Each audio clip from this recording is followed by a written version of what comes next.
Hey, if some of you guys are interested in doing a wet flow nitrous kit for your M8 or your twin cam, this is what I used, this NX part number 16190. You can use a small one, whatever that part number is, or they have a big one.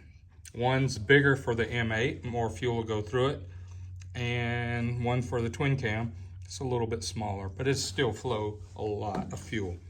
What I did was I put an elbow 90 degree or a straight fitting to go to -3, and I ran a hose off the throttle body, off the manifold, I mean the fuel rail, and I ran it through this line,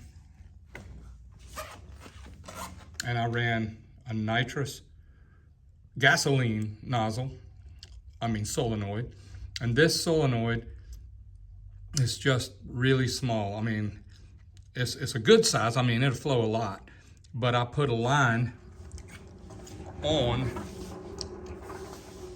this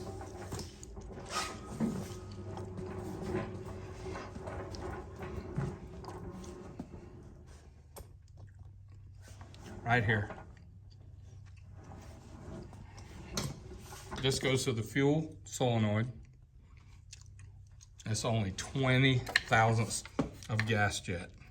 20 thousandths. All right.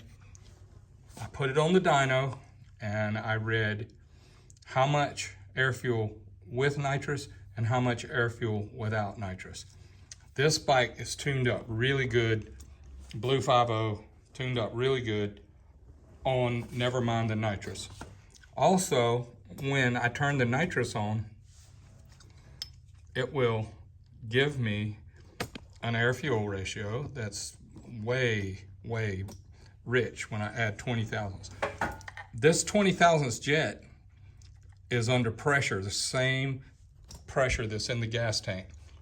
The fuel pump, the stock fuel pump, I think it's 55 or 58 PSI of fuel pressure. So I think it's the smallest gasoline jet that I can run. It's a 20 thousandths, and I do that based on experience. I can run a 18 or 16 or something, but you have the opportunity for sand or some kind of little bit to stop it up, and stopping up a gasoline jet on the nitrous kit is not very conducive for engine performance or health. Now, when I turn the nitrous on, that's another solenoid that I have over here.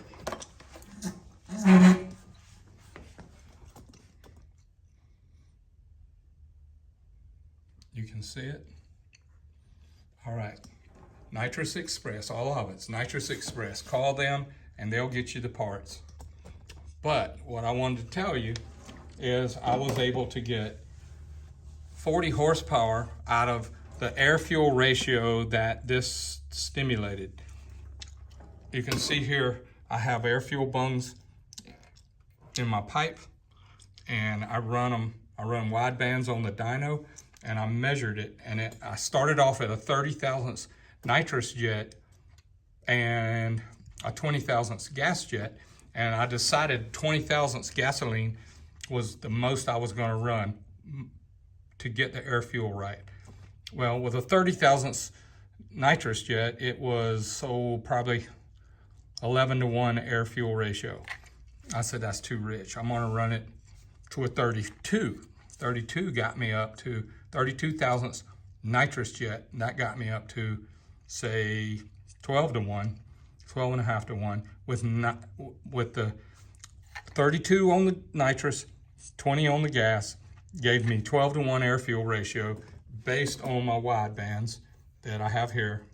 I don't run them down the track, I just did it on the dyno, and that's based on 900 PSI in the bottle, and it gave me a lot more horsepower. I think I had 214 on this all motor, just an M8 all motor, and I made 250 just by adding a 20 thousandths gasoline jet and a 32 thousandths nitrous jet. Let me tell you, don't try to run that without your trying to do timing. I run 24, 25 degrees all the time with this motor, and I put it down to 20 degrees on nitrous. So when I ran in the 5s and the 8th mile, I was only running 20 degrees of nitrous all the way down, 20 degrees of timing all the way down the racetrack. And it really ran good, 123, 124 miles an hour. And turned out what I wanted. So that's how much shared with you.